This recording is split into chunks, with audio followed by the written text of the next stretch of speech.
Hello, everyone. My name is Jovaun Davenport, founder and executive director of the HH Movement, Inc., also known as Heavy Hitters. This is truly an exciting moment in time to be able to present as an official 501c3 titled nonprofit. What you're getting ready to see are a few guys telling their stories about when they were first seen, as well as how they navigate through society as a Black gay man of size. This means a lot because this is one of the reasons why I created Heavy Hitters in 2013 that started just as discussion groups and grew into a now 4-day pride. This is really an amazing moment because I'm able to present this organization now that we are profit recognized by the IRS. So make those donations because it is a tax write-off and it helps sustain the organization. But seriously, it helps us to create empowering and allowing spaces, which is one of the reasons why I created Heavy Hitters in 2013, and along with a couple of other gentlemen, curated and created Heavy Hitters Pride, which is now in its 7th year of existence. Well, I'm sorry, I apologize. We're now in our 8th. However, due to the pandemic, we didn't celebrate 2020 with a celebration. So this weekend is just super, super amazing. Watch the videos, comment, go to our website, the hhmovementinc.org. Again, the hhmovementinc.org. And watch the videos. Tell us how you feel about them. I'm kind of tongue-tied because I'm super, super like hella excited about the project. And I look forward to being able to kind of critique it and change it and tweak it and hopefully make it a visual aspect that can become something that I can travel and talk about with some of the guys. So I'll start off with telling you about the first time I felt seen. Wow, I'm kind of like the guys in the interview, right? The first time I felt seen was in college. I've always been a larger guy.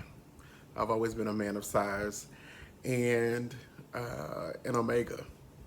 I was walking through the student union, and I guess that BS came about if I cut you open a bunch of stuff would fall out. And a Q, I was walking by, and he was like, "Man, I bet if I cut you open all kind of snacks," and him and his frat bros, they laughed. And I was like, wow, that was kind of rude. I don't know you niggas, so sorry. I don't know you, man. I'm just real, very transparent. I don't know y'all. Why would he do that? But of course, now I get it being older. He was just trying to, crack Jones. But in addition, when I kind of figured out who I was, because I started to become a performer in a former life, but then Jovaun Davenport was established once I left that life alone. And I was able to create and live in my true existence as an urban man of size and kind of really fall in love with myself all over again. So it's exciting to see that the men in the stories have done the same thing.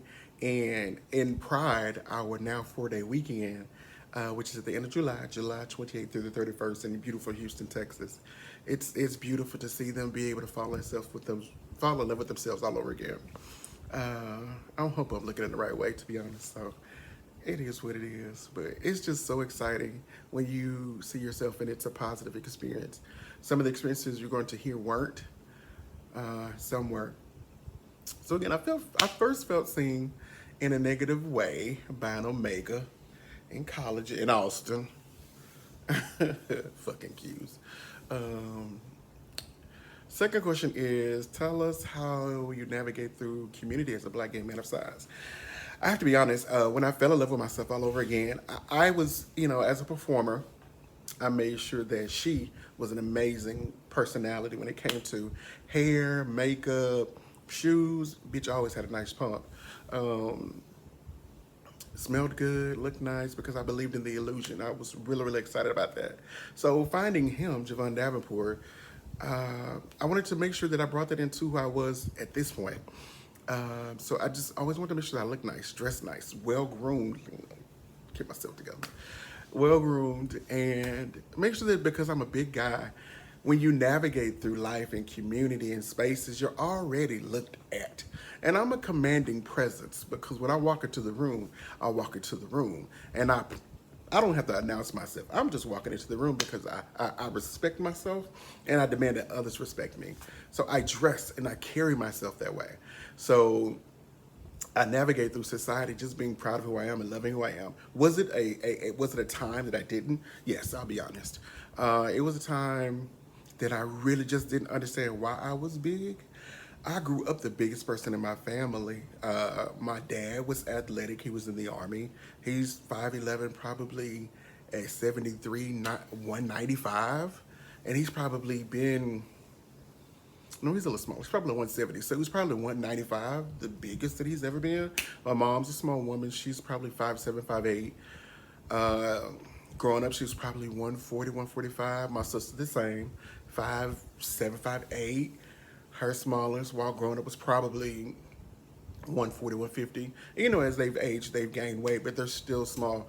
It's crazy because I look like my uncles, and I'm from the country. So my parents are from the country. I grew up in Dallas. But I took after my uncles, big country fed boys, just big stocky men. So I never really understood why I looked different physically than my family, but I looked just like my family because I look like my mom and my daddy bigs.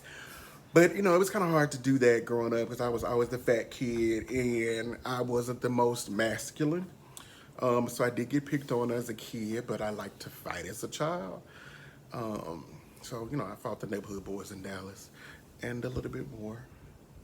Oh, God, I shouldn't have said that. But it is what it is. I also felt sitting then. But that's kind of how I navigate, just making sure I have myself together.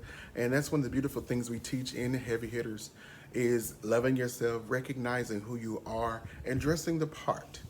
You don't have to have this amazingly huge budget to dress the part. Just be who you are and love who you are and dress it up a little bit. You know, when you go outside to the store, it doesn't hurt to put on a nice little t-shirt, some jeans, and a nice little shoe slide or something.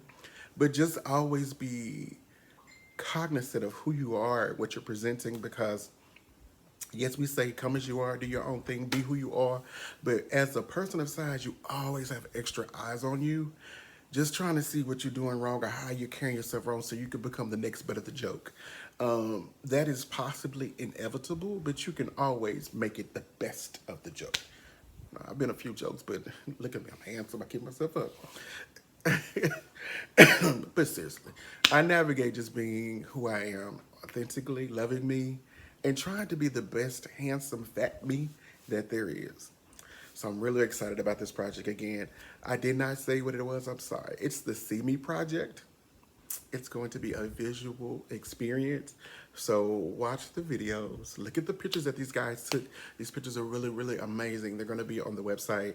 And when I open my facility, hopefully in 2023, I'm gonna make sure those are posted throughout the house. So send light and love and donations. You can go to the Inc.org and donate to the organization. I would love to officially open and have a heavy hitter house. Thank you, Jordan Edwards, for that idea. Just a place of refuge because Heavy Hitters wants to create safe, empowering, and allowing spaces. And I think that would be dope. When Jordan brought it up, I was like, yeah, because we rent out these spaces to have events and to do kickbacks, to have barbecues, hang out. Why not have a facility that's just a house? So a person in need could come wash. A person in need may need to spend the night, or a person can use this space by renting it because they want to host something. So I'm looking forward to that. I am putting that into the atmosphere and speaking it into existence, hopefully for 2023. I am so super excited about this project. And again, welcome to the visual project, the See Me project, a visual artistic experience for the HH Movement, Inc. Again, thank you guys so much. I am Jovaun Davenport. I can be found on Facebook at Jovaun Davenport. I can also be found and emailed at the hhmovementinc.org. And I'm excited, so I hope you enjoy. Thank you so much.